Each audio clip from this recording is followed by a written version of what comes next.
Hello there. Today we're going to dive into some weird, dark trans fiction. I have 4 books that I'm going to read in this video, and then one book that doesn't really fit the theme at all that I'm going to read over on Patreon. That one is Little Blue Encyclopedia for Vivian by somebody with a name by Hazel Jane Plant. The books that I'm about to read and about to talk to you about are Paul Takes the Form of a Mortal Girl by Andrea Lawlor. This is about a person who can shapeshift.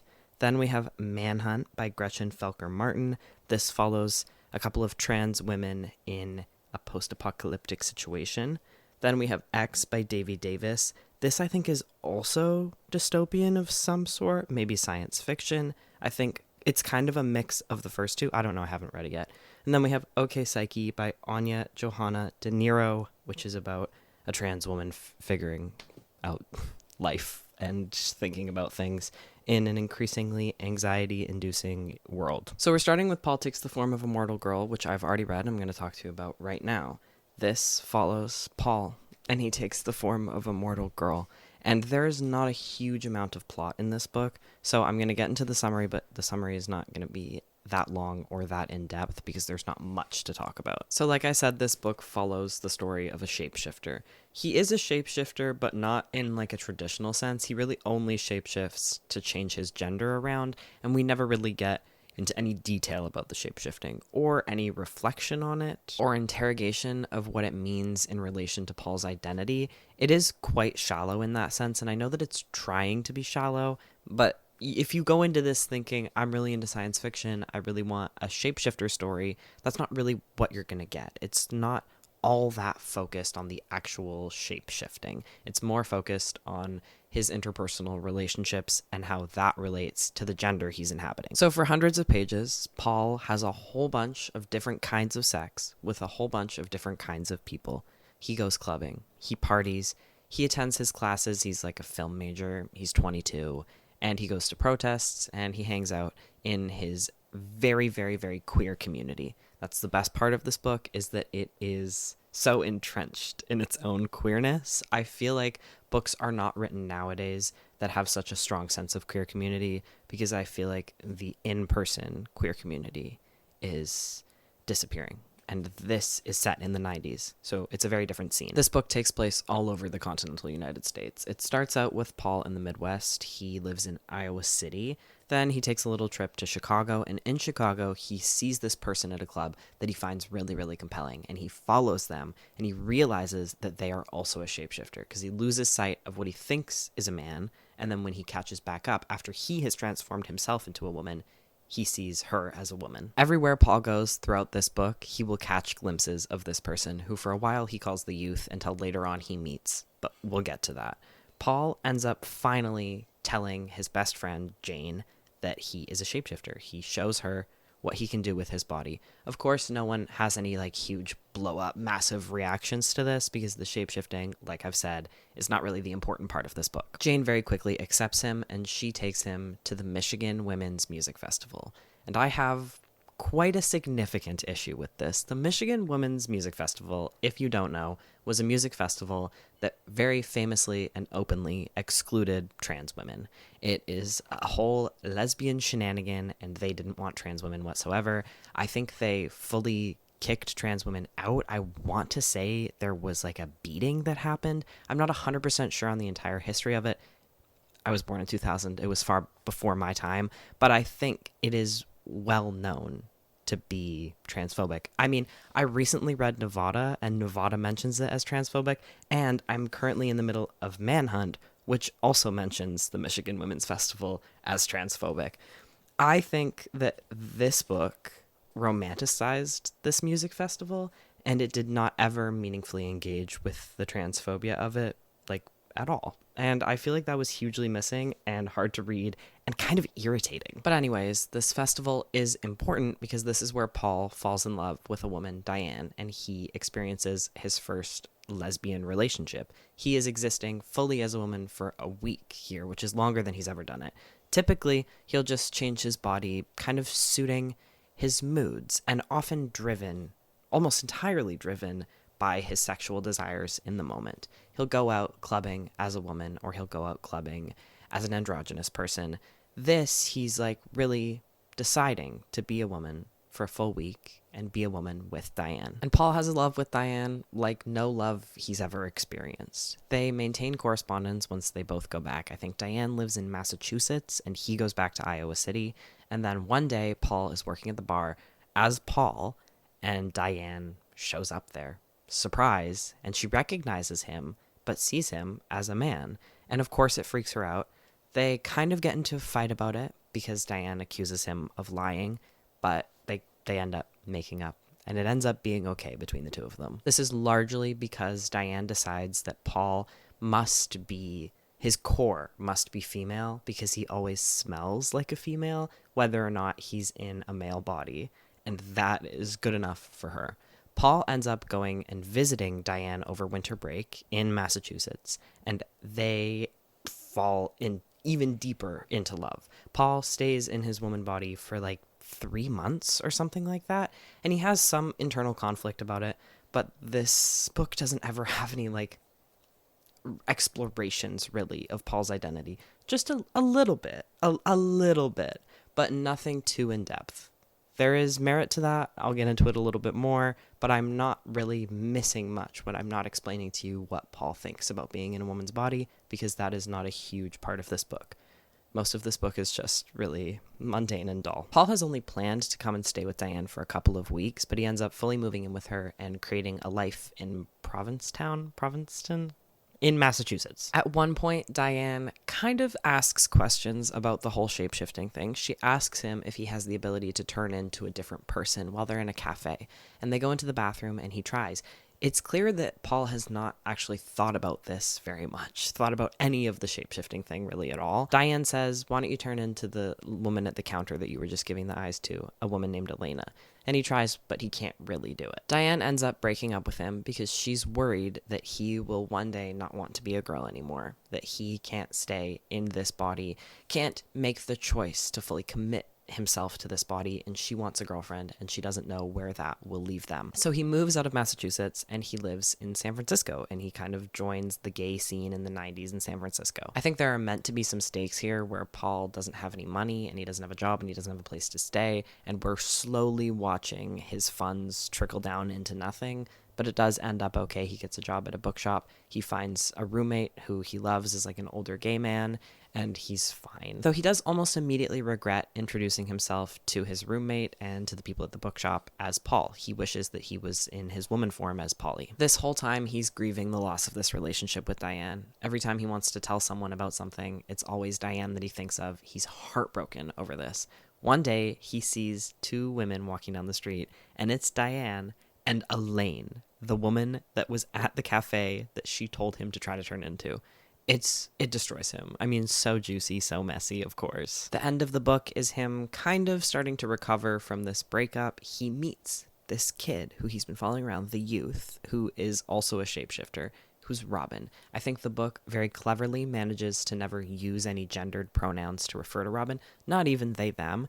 It is fun. It's fun in the way that Robin is described in a very gender-neutral kind of way, and then we never really get to decide for ourselves what gender we think Robin is. It is presented very well, and it's very clever in the way that it does it. Robin is cool. Robin is cool as fuck. Has, like, just an aura that just draws people in, changes the energy in the room when Robin walks in the door. They become friends, get to know each other a little bit, but again, they never really get into the shape-shifting thing. I think Robin's answer to what are we is, we're just like everyone else, but more. The book ends with Paul in a pretty good place. He has a boyfriend, he has a job, he loves his roommate, he loves the city that he lives in, and that's it. That's the story. This is 337 pages. For that little conflict or plot to happen in that many pages made this a very difficult read. I do think it was well written, but I don't think that I would recommend it or that I had very much fun reading it. I think, unfortunately, for the purposes of a YouTube video, I have what is the most boring opinion that one can have about a book, which is that I feel pretty indifferent towards this. I'll start with the things I didn't like so that we can end this on a positive note. So largely my issues with this book are centered in the facts that it is very meandering and very boring, and that it doesn't really have anything to say. You would think a book with this premise would have something interesting to say about gender or about sexuality or about the relationship between the two. And I don't think it did. I felt like the entire time I was reading this, I was waiting for a light bulb moment to realize, oh, that's what this book is doing. I totally get it now. I don't know if I really think it was doing anything. This is some sort of book about gender fluidity, but I didn't feel that it meaningfully engaged with the trans experience. I felt like the relationship between gender and sexuality was so overblown. It felt as though the only reason Paul ever decides to shapeshift is because of his sexual desires. And I think that that can kind of lead into some really harmful stereotypes about transgender people that almost feels a little bit turfy. I know that wasn't the intention of this book. I know that's not what this was trying to say, but it felt a little bit weird by the end of it. I read the Wikipedia page for this, as I sometimes do after I finish a book that I have been recommended, but that I didn't really get, to see if there was some huge thing that I was missing. I read that the author decided that they didn't want Paul to learn a lesson because it wasn't realistic. And I think that that is such an irritating opinion to have. I understand where they're coming from, but you are writing a story.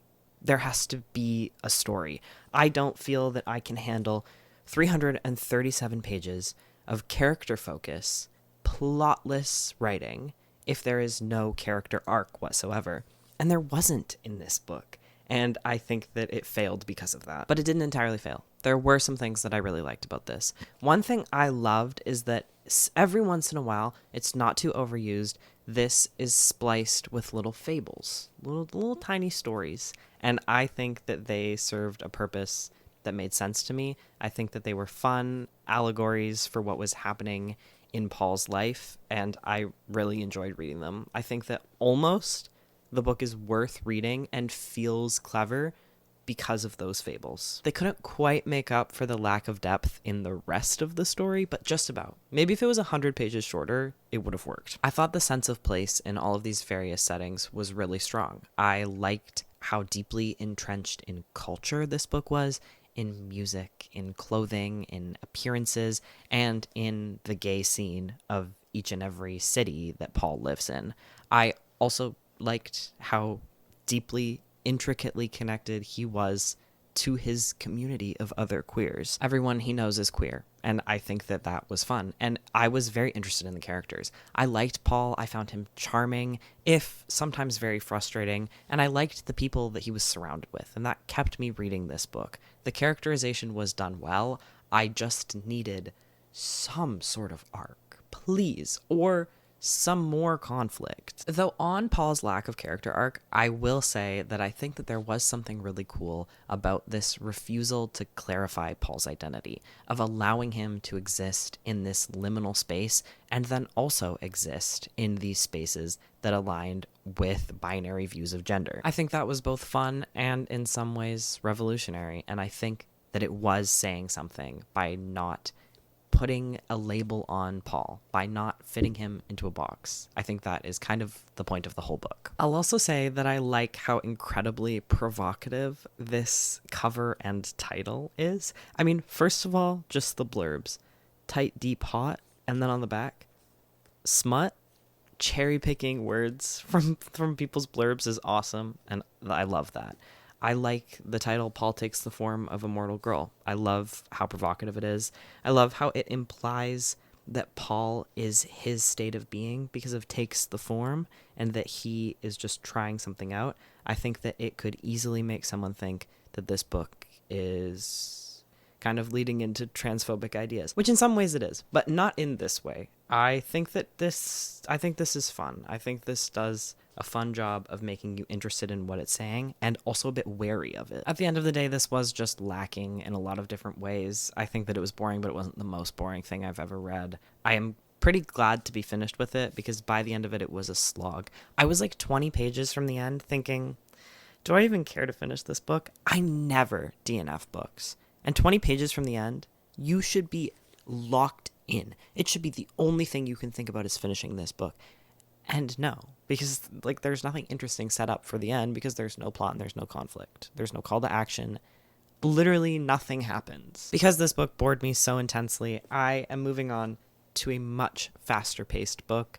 This is almost cinematic. It might actually be really poorly paced with how quick it is. I'm 50 or so pages into it so far, but I am very relieved to be reading something that is managing to hold my interest a little bit more.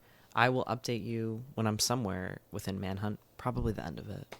Let's be real, it's going to be the end of it. I'll see you then. Hello there, I'm here to talk to you about Manhunt by Gretchen Felker-Martin. This is a story mainly about two trans women, and then also kind of sidekicky, a trans man who are trying to survive this dystopian landscape after a plague has turned all of the men in the world, everyone with enough testosterone in their body, has turned into a zombie that is very dangerous. But what is more dangerous are the fucking turfs. I'm going to get into the plot, and my god, is there a lot of plot. So if you are interested in reading this book, I think you should skip this part if you don't want spoilers. So this book begins by introducing us to Fran and Beth, who are largely our main characters, though there is a pretty big cast in this book, and it does go back and forth between perspectives. I think we mostly follow Beth and Fran, and largely it feels, for most of the book, that Fran is the main character. Then I think we kind of lose her a little bit. I'm getting way too... Okay. We're introduced to them. They are hunting men because they are trans women who need estrogen to fight off this virus. And the best source of estrogen is testicles. So they are hunting men to eat their testicles. That is where this absolutely incredible cover comes from. If it was a full cover and it didn't just kind of cut off here, I know there's supposed to be another page. This is a damaged library copy. That cover fucking rules. Not only are they hunting for balls so they can eat them and have enough estrogen to be who they are, but also to stave off this virus that is ever encroaching upon them if they don't have this supply. They are also harvesting kidneys so that can be refined by their scientist doctor friend into actual estradiol, and that is something that they sell to mostly cisgender menopausal women. So they've killed and harvested this man, and then going back to their bicycles, they run into a turf gang. This world is overrun by the fucking turfs. They know they're in a huge amount of danger, but Beth is too bold and too strong in her convictions to let this go. She can't walk away, she can't hide. Instead, she tries to kill the leader, who's named Teach. She misses, and she hits someone else, and this kicks off a chase sequence where the two women just barely get away, and Beth is pretty brutally injured in her face, but she is okay enough. She can keep going, they can make it back to where they live with the scientist doctor friend, Indy, until there is a huge herd of men that attacks them in the place that they're staying. They're staying in this abandoned house. This is because of Robbie, who is the one trans man in this world. He does say there are probably other trans men, but you don't really see them often because a lot of them had enough testosterone in their bodies at the time this plague hit to succumb to it. Robbie is totally solitary, doing everything on his own. He hasn't spoken to anyone in 3 years, and what he usually does is sets a trap, gets up into a tree, and draws a whole bunch of these men zombies to him, and then he picks them off one by one. And he is doing this in the area that Fran and Beth both are, and all of the men come to attack the two women. In the gruesome fight that ensues, Beth ends up getting pretty brutally injured, but the three of them do all survive, and they manage to get Beth back to their house with Indy, who can take care of her a lot better than Fran is able to. However, when they arrive back in the town that they have been based out of, they realize that the turf squadron, the turf battalion, is here. They have taken over the council, and they are taking over the whole town. They're trying to control all of America, essentially. This all takes place in New England, though. Indy tells them that the turfs have been there for a while, and that there's nothing that they can really do to fight back against them. They have a lot of strength in numbers, but Indy says that she has a place for all four of them to stay, because near this town, there is the daughter of billionaires who had this bunker compound, and she has been living in there and running almost a town in there, and they need a doctor, and Indy is a doctor, and they said that Indy can come and she can bring the people that she lives with. Robbie is also added onto this. So part one ends with the four of them heading to Sophie, the billionaire daughter's bunker.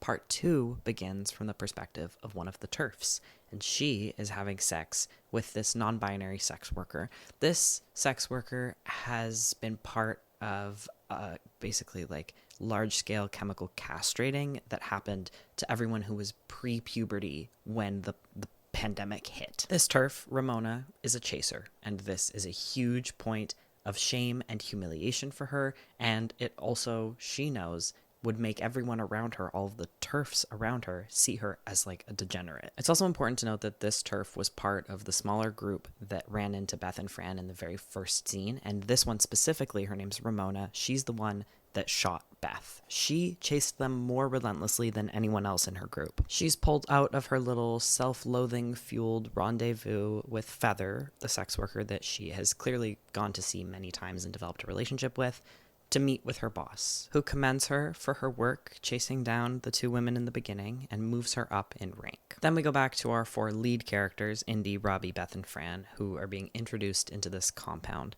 that is far too good to be true. It has all of the creature comforts that they have been desperate for the past 5 years. Like butter is something that is like just so impactful to them in this moment. They've mostly been eating trail mix and like beef jerky and balls. So all of them are given jobs. It's made out like Sophie wants Fran to be this liaison between their compound and the TERFs who have taken over the council of this town, out of some like practical move, because Fran is known as an estrogen trader, but it's actually very clearly sadism. She's trying to put Fran in danger. Beth is sent to work on a farm, and then Robbie is one of the manhunters. He's a very good shot. And Indy has been brought here as a fertility specialist for Sophie. Beth hooks up with a cis woman that she's working with, who then gets cold feet and complains about her in a really sinister but kind of like insidious way, and Beth ends up being moved where she was probably always going to be moved, into like a sex work position where she has to dress up in like boy drag to please the women of the compound who have cravings for sex. The help Sophie needs from Indy with fertility becomes very clearly not exactly what it seems.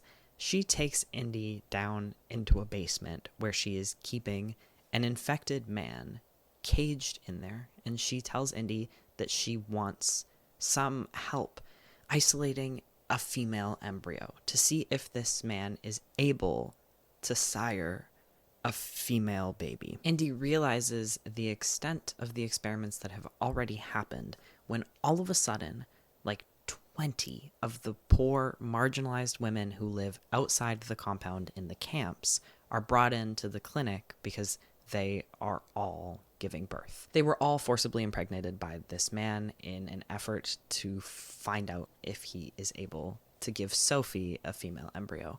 The male embryos from infected men tear their way out of the bodies of these women very quickly. It's a very quick pregnancy, and the babies almost immediately are able to hunt on their own. They're not quite human, and almost all of the women who have been impregnated by Sophie's breeding die because of this. In this middle part, it's cutting back and forth really quickly between perspectives, which I think is a good thing, but it does mean it's a little bit confusing. I'm bouncing around a lot. The next person we see, I think, here is Fran, who is going to her first council meeting with the TERFs, and she's convincing herself that she's fine. She's been given a card that says that she is a cis woman, and when she gets to the council meeting, she realizes that Ramona is there, and Ramona almost certainly recognizes her, having chased her down in the woods and tried to kill her.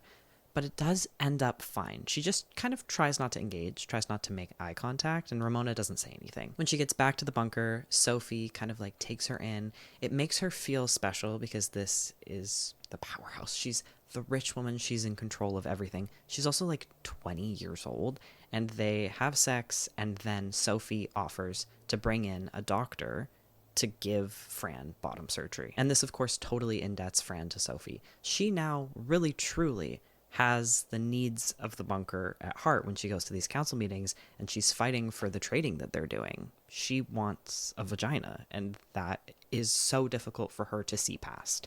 And that becomes very clear when Robbie is given information that Beth is going to be sold to these TERFs, that a whole bunch of women from the camp and the compound are being sold in exchange for, like, I don't know, energy or some sort of dystopian world trade. Robbie tells Fran about this insider info, and she basically says, I don't think that's true. And if it is true, it's not that bad. Then Fran goes to a council meeting where it is made clear that that is true, and she knows that Beth's name is on the list of women who are going to be sold to do forced labor for the TERFs.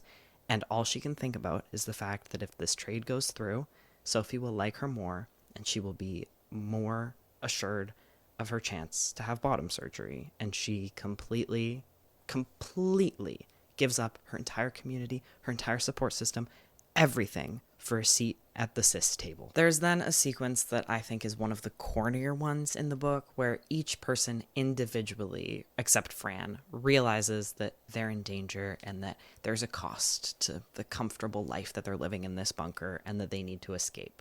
Beth, in her escape, it makes no sense. It's just to move the plot forward, and it's one of the biggest problems that I had with this book that overall I did enjoy. Beth is told that there is a gas leak and that they need to evacuate, and she sniffs the air and she thinks, I don't smell anything. And then all of a sudden she realizes that they're going to hurt or kill or sell her or whatever it is that they're doing. What they're doing is getting her into a van so that they can take her and a whole bunch of other women, mostly trans women, to be forced laborers for the TERFs. Beth doesn't really have any information that would lead her to understand that that's what's happening. She just needs to get out of there to keep the plot moving. And so she gets out of there, kind of. She tries to kill one of the higher-ups of the bunker who has a twin. They're not really anybody. They're just like these rich people who have some sort of power, I think because they're Sophie's friends. She takes her down and she suffocates her, strangles her to death, but she doesn't escape because she's immediately hit over the head and then thrown into a bus. At the same time, Robbie is told that he needs to go on a manhunting pharmacy raid shift, even though it's not the day that he works. And he, with a little bit more information than Beth had, but still not quite enough, thinks, oh, they're getting me out there so they can kill me because they know that I have insider information and that I'm kind of working with this resistance that has infiltrated the bunker. He goes and he ends up killing almost all of the people that he goes out with. And then he shows up to save Beth from the twin of the person that she killed, who has stopped the bus that Beth is in to take her out and to enact revenge on her. They are in this fight. Beth is kind of begging to be killed by being really confrontational and really mean and cruel about this person's sister. It seems that she's going to die in this moment, and I think throughout a lot of this book, Beth does really feel like a sidekick to Fran, at least until they get to the bunker, and it feels like her death is inevitable, but it doesn't end here because Robbie saves her. While all of this violence is going on, Fran is sitting very comfortably with the TERF group and making this deal, cementing this deal. While Robbie and Beth are working with the inner resistance in the bunker to stop as many of these vans and buses full of laborers as they can and release them, Fran is going out to a bar to celebrate this deal that she's made, that her team and the other team have made together. They're all at the bar, and Fran is making out with one of the TERFs, who discovers that she's trans. And when this happens, Ramona comes up and kills the TERF, who is on her side. Now, Ramona has been unraveling in a way that I've completely forgotten to tell you about, because I don't really care about her character all that much, and I don't think she had that interesting of an arc.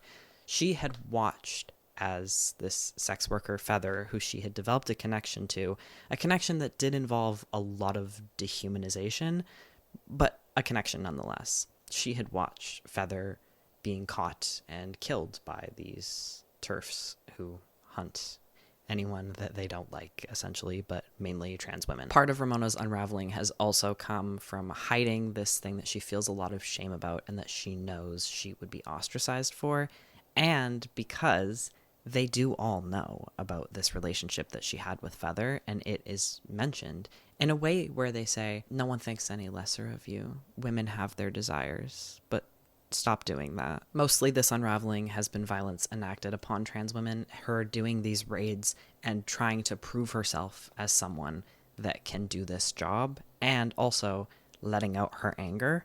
But now she has, for some reason, decided to let Fran go. Back with Robbie and Fran with the Resistance, there's a massive raid on Sophie's bunker. They kill basically everybody. It's a crazy, gory scene. It goes on and on and on, like a lot of these crazy, gory scenes.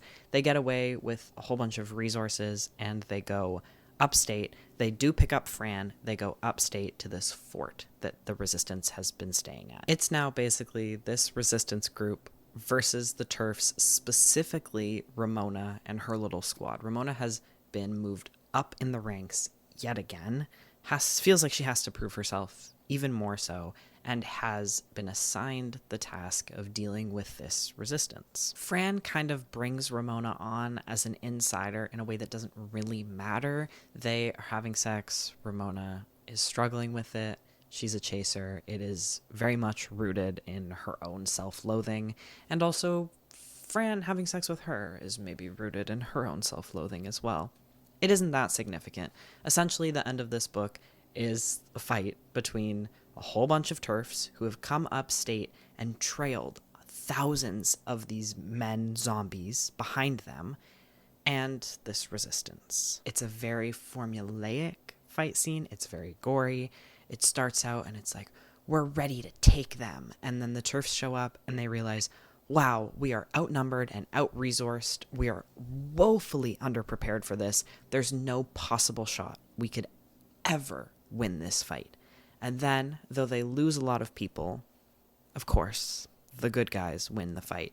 Fran does die in this final scene, and I think that she needed to. I think someone of the main four was going to die, and it did need to be Fran. So I think this book had problems, but overall I did enjoy it. Looking at it objectively, it's probably 3.5 stars, but I think I got 4 stars worth of enjoyment out of it, and this was absolutely review bombed by the worst people on the planet, and I'm not going to give it 3 stars because I do kind of want to fight against that. And like I said, I did enjoy it. A lot of that's the context I read it in. Politics, the Form of a Mortal Girl was so fucking boring, so dull. Nothing happens in that book. This was very much the opposite of that, and that is why I picked it up. Opposite of that, maybe too far on the other end of the spectrum. This is bloated with plot. It is weighed down by the plot, and I think that that is one of the main issues with it.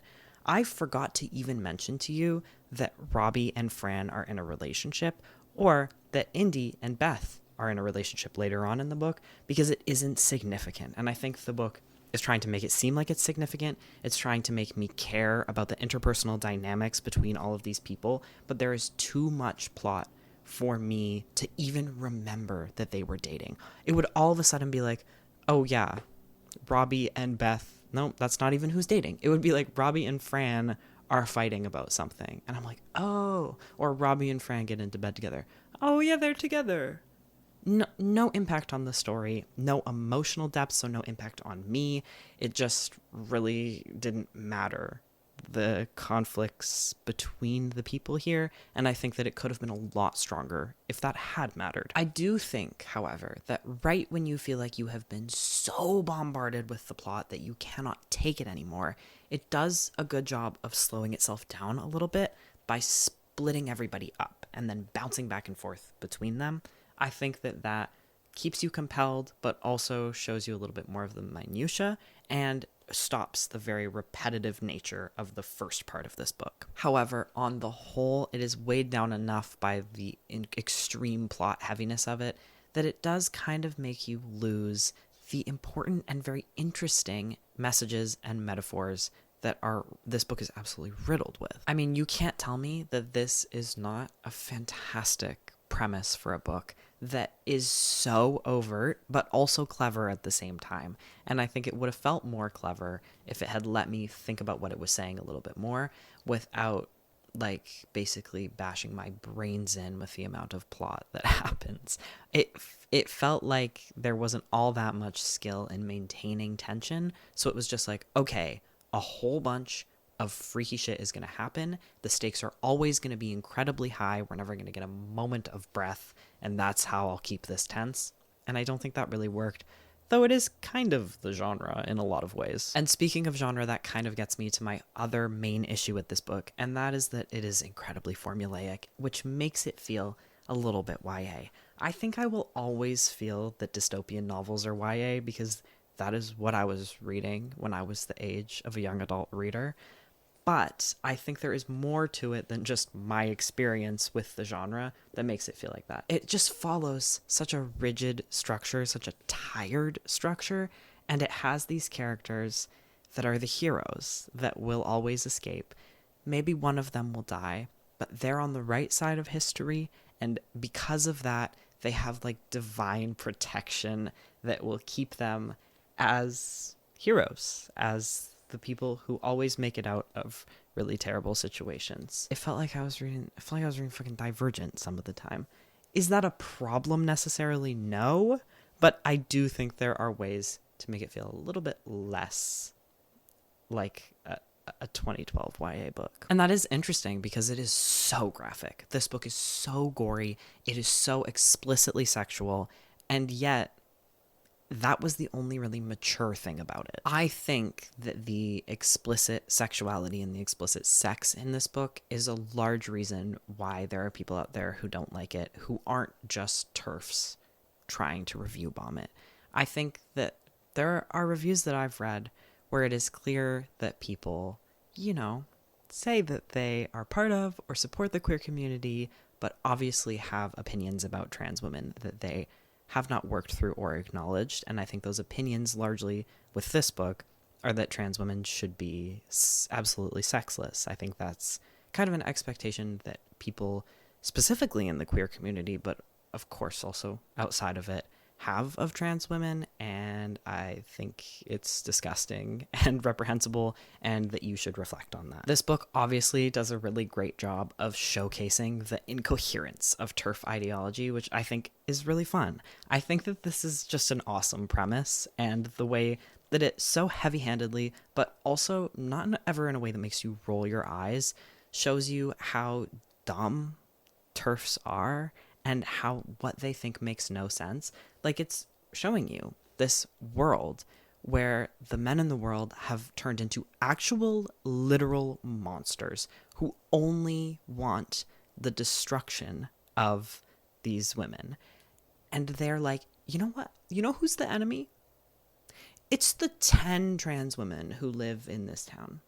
That's actually who I need to fight and kill, and that is who is ruining the world. Like, that's fucking insane. That makes no sense. And I don't think that this book ever made it seem like TERF ideology makes any sense whatsoever. And that was great. I also think another way this book was brave, if you don't know, this book very wonderfully and beautifully imagines a violent end to J.K. Rowling's life, which is part of the reason why it was review bombed. This book isn't written to appeal to the people that were going to hate it because it was written by a trans woman. This book is written to be fun and to be scathing. What I loved about this is I think that Gretchen Felker-Martin does a great job of writing trans women who have aspects of themselves that fit in with stereotypes that TERFs and also just generally the world have about trans women. And she does so without making it seem like those stereotypes actually hold any weight for the ideologies that they sometimes produce. I think this book is saying, yes, some trans women do have this experience. Some trans women are like this. And yet it doesn't change anything about who they are, and it doesn't change anything about their humanity, and you're a fucking idiot if you think that. That was wonderful. I think that it took a lot of courage to write characters like that and to throw away the ideas that I know Felker-Martin, who clearly knows a lot about the way TERFs think, I know that she knew how some of these things were going to be interpreted, and she didn't make this book worse because of how people intent on misinterpreting it were going to interpret it. It acknowledges the stereotypes about trans women, and it says, I'm not afraid of them, and I'm also not afraid of you. So I think the provocative nature of this book, the premise, and the way it's executed the marketing, like this cover is amazing. I think it is provocative in a very fun way. I also think that this makes great use of metaphor and simile. I think that it evokes an image, though it doesn't have a strong sense of setting, really. I think it evokes an image for a lot of the gore that happens.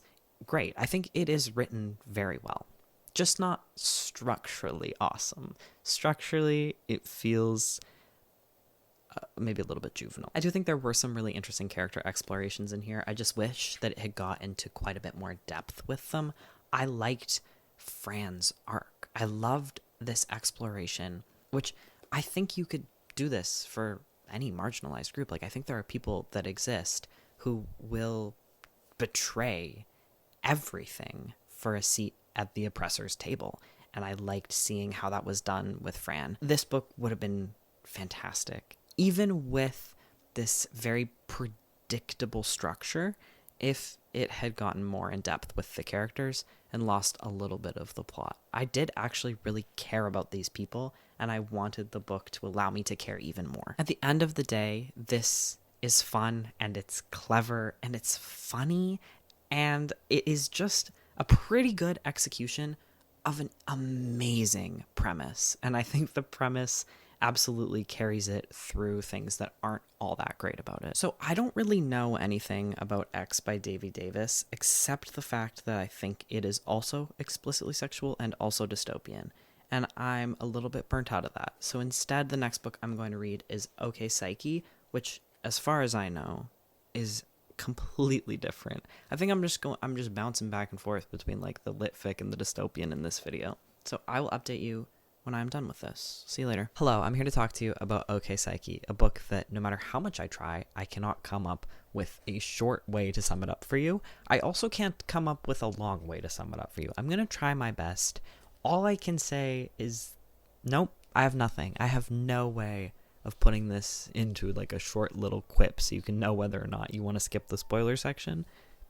I'm sorry. It was beyond description. Okay, I will try my best. This is a very surreal short novel about an unnamed trans woman trying to figure out her life in late transition and where she belongs. And a lot of it went over my head, but I do think that it was very smart. It's so trippy and so confusing, but not in a way that was bad. I think this is really well done. So my first point of praise is that this book is written in second person point of view, which is something that I absolutely fucking love. And I feel like authors only make that choice when they have something to say with it.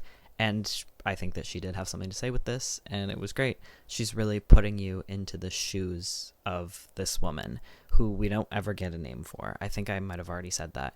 This book begins with her going to Home Depot to return some paint. And she gets there, and the sales associate has the same name as her dad, who I think we learn later on is not alive anymore. And the sales associate starts speaking to her in, I think, a way that she's projecting onto him as if he was her dad, telling her very intimate, familiar things that she doesn't want to believe about herself, but that she feels other people believe about her. She ends up walking away from him, going into the wood section of Home Depot and asking him, who follows, to bring some wood back to her house. They take his truck.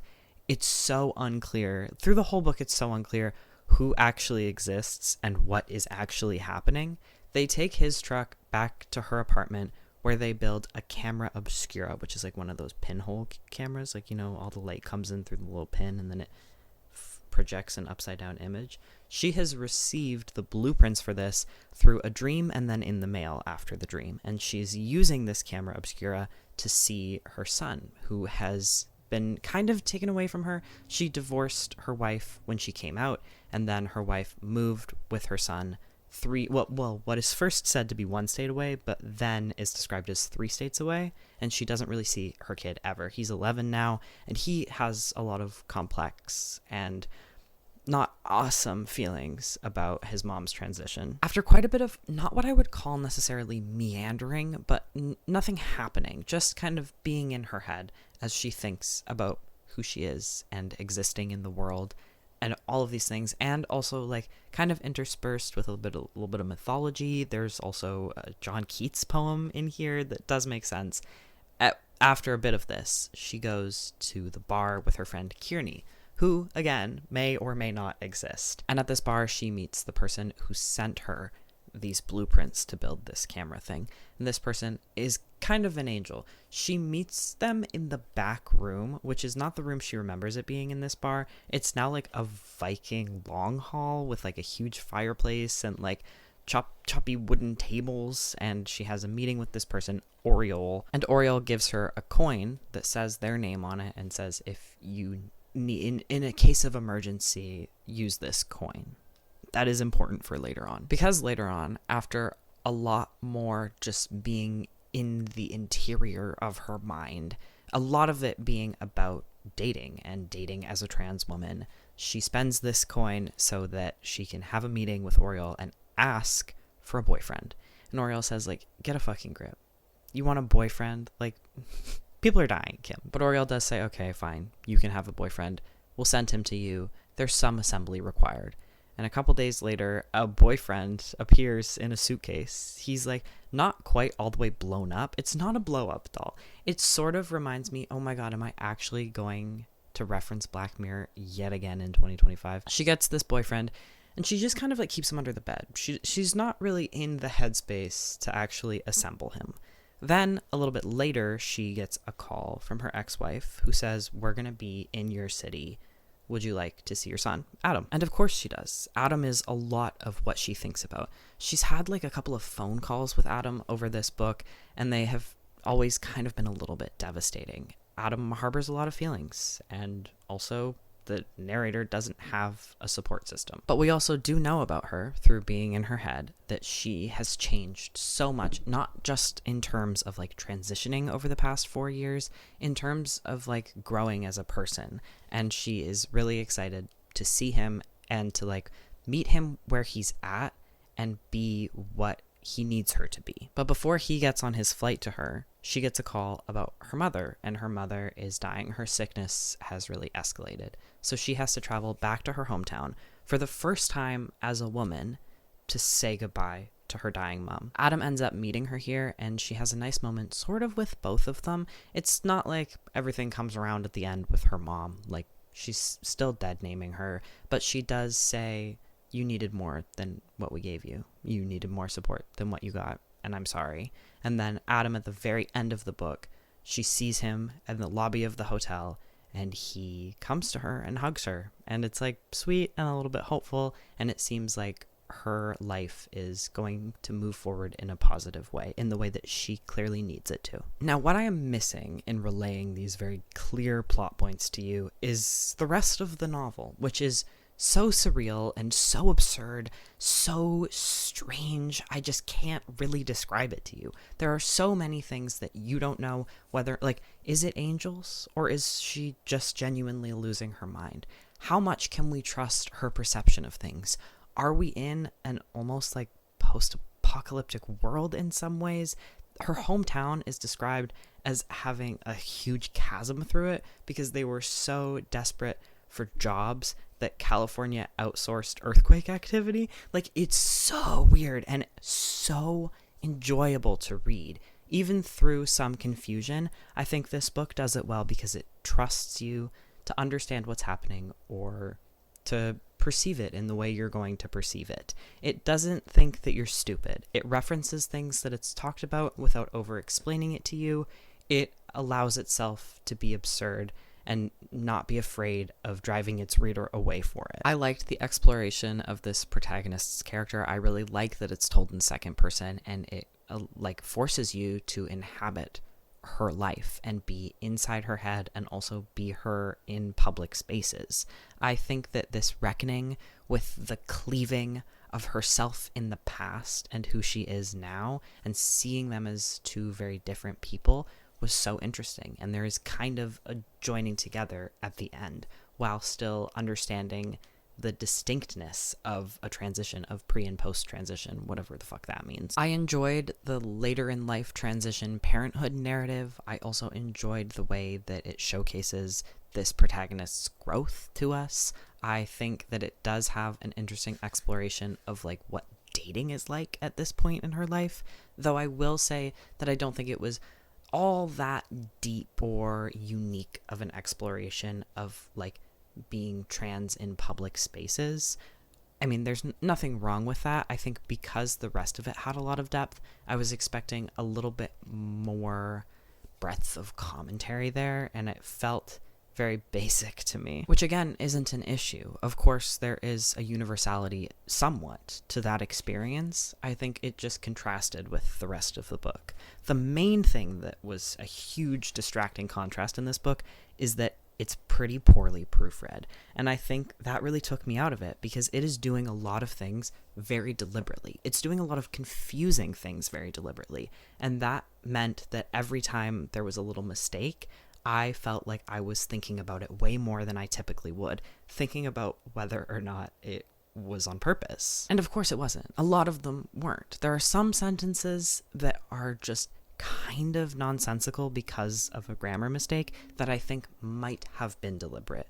But there were, I mean, most of them were just spelling errors.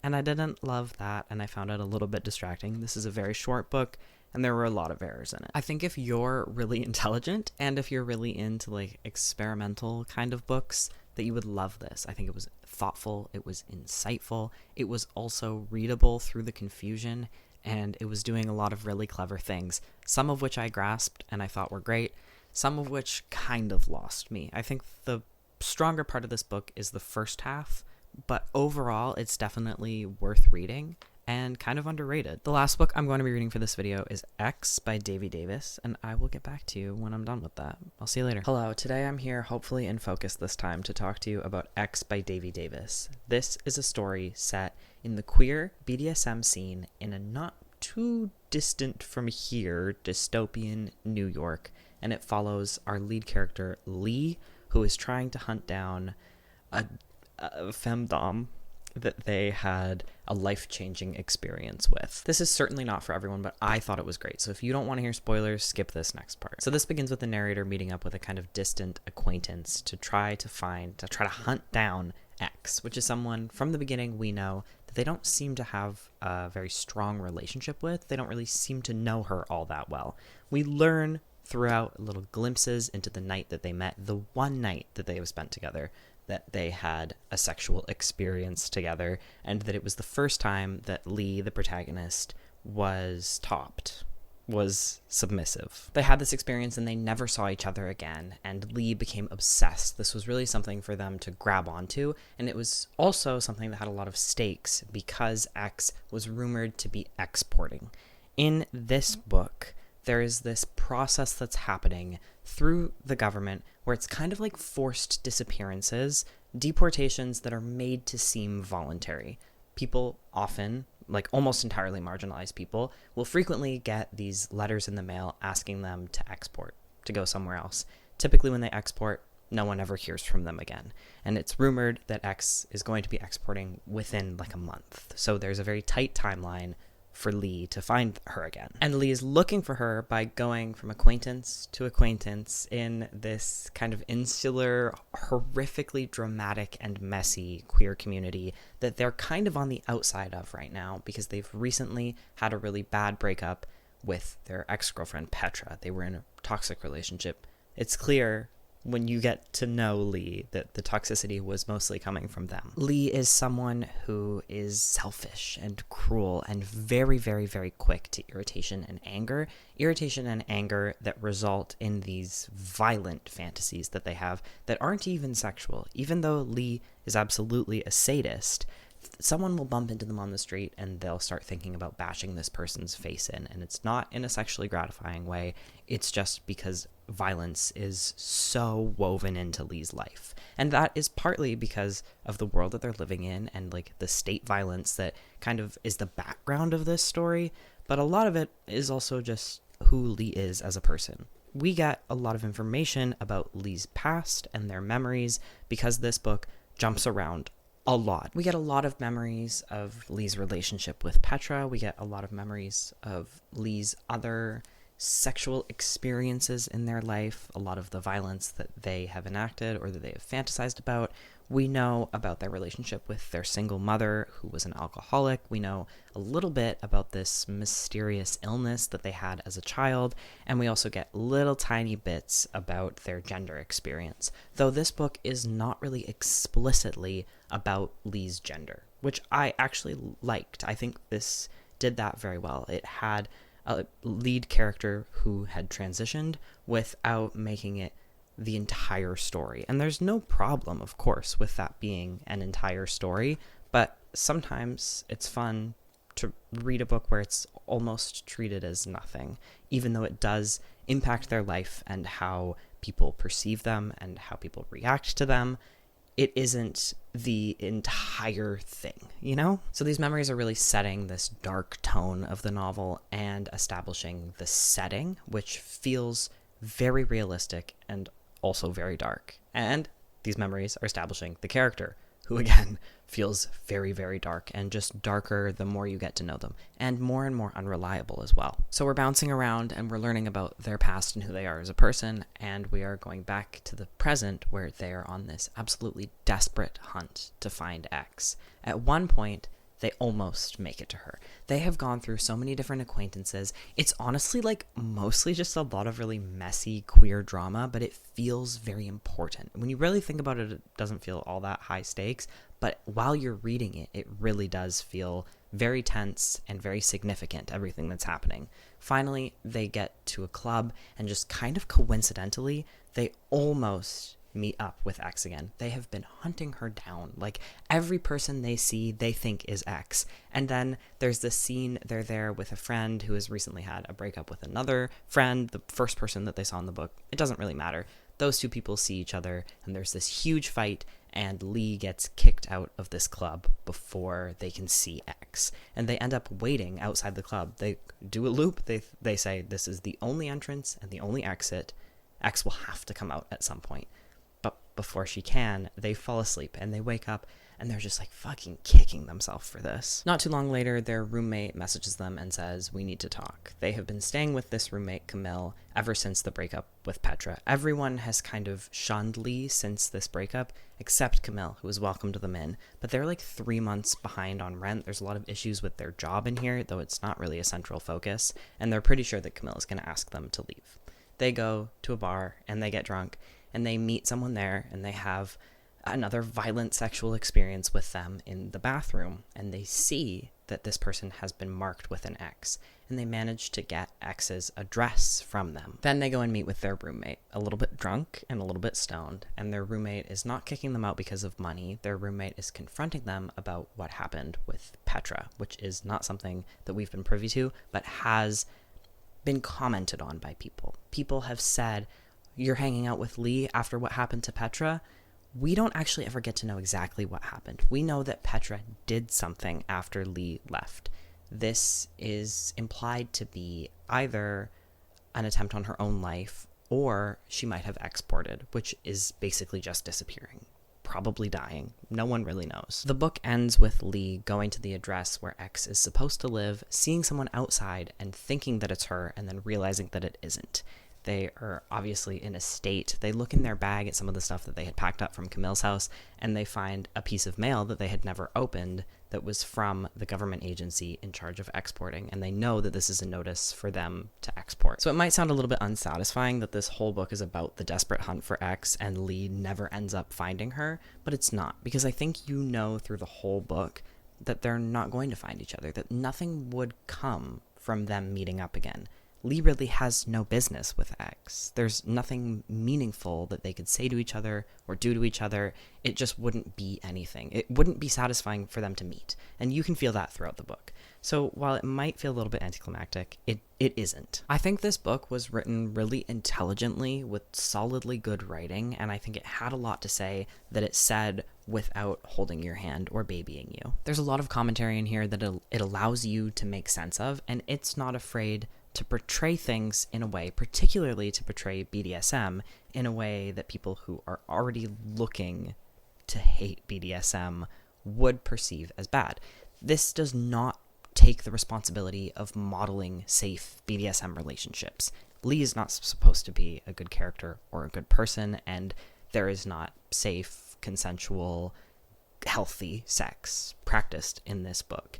And it can be very easy for people who already hold stereotypes about BDSM and kink and fetish to feel very strongly about this and to take it as a generalizable, accurate portrayal of the community. It's a book that doesn't care about what people who are intent on misunderstanding it would think, and I always like that in a book. Though, of course, that portrayal does mean that this is very dark and very heavy and disturbing and sometimes difficult to read. It's transgressive and it is extremely taboo.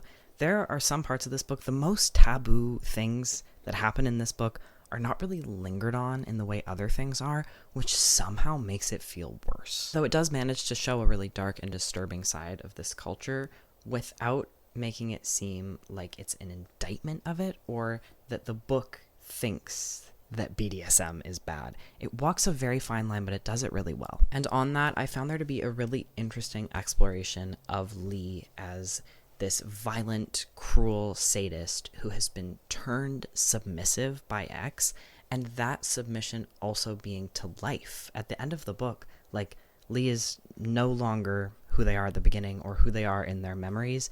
They are absolutely desperate. They are a victim. They inhabit the victim role that they have put many other people into throughout their life. I think this had a really compelling cast of characters. I think that Lee had a very interesting voice that was kind of detached and cruel at the same time. It was hard to understand their feelings, really, because of the very clinical way that they approach describing them, and I thought that worked really well for this and helped set the tone. I also liked, I think like I already said, that it was not explicitly about Lee's gender. There are kind of subtle hints throughout. No one ever really refers to Lee by pronouns, I think. I think they're only referred to by pronouns on the back cover, but they also talk about how their gender affects them.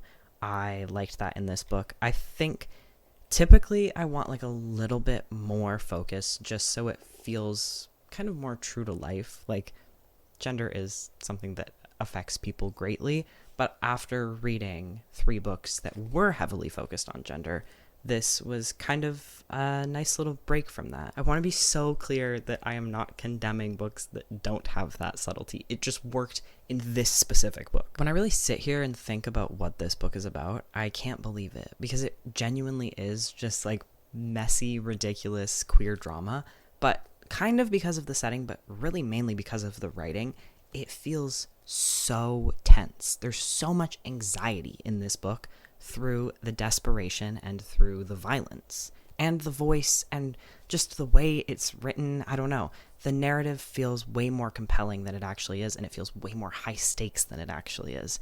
I ripped through this. I found it to be so incredibly readable, even though, thinking about it, like, not all that much really happens. Another testament to Davis's writing is that this jumps around so much that it feels chaotic, but it never makes you wonder where you are. It's very easy to keep track of everything. Like, it does it all in a very deliberate way while still creating a very chaotic atmosphere.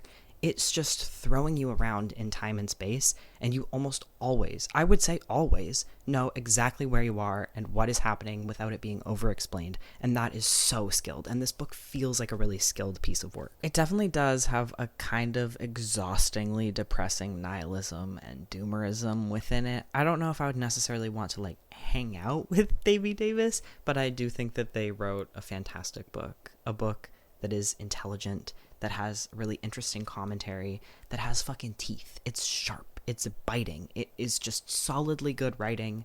And if you feel like you're interested in it, I would recommend it.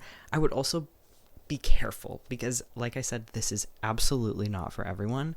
And I mean, check every single trigger warning under the sun because holy shit. That's just about all I have to say for this video. I will be reading Little Blue Encyclopedia for Vivian by Hazel Jane Plant on Patreon if you are interested in hearing what happens in this and my thoughts about it. This is some sort of experimental book that is about a queer trans woman's unrequited love for her straight trans friend who died. I don't think this is dark like the other books I've read in this video, but I do think it's very fucking sad. I haven't opened it yet, but I will have posted a video of me talking about it by the time this is up on YouTube. That's everything from me. Thank you for watching. If you have any recommendations for weird, dark, trans or queer fiction, let me know, because I always need more. I'll see you later. Bye.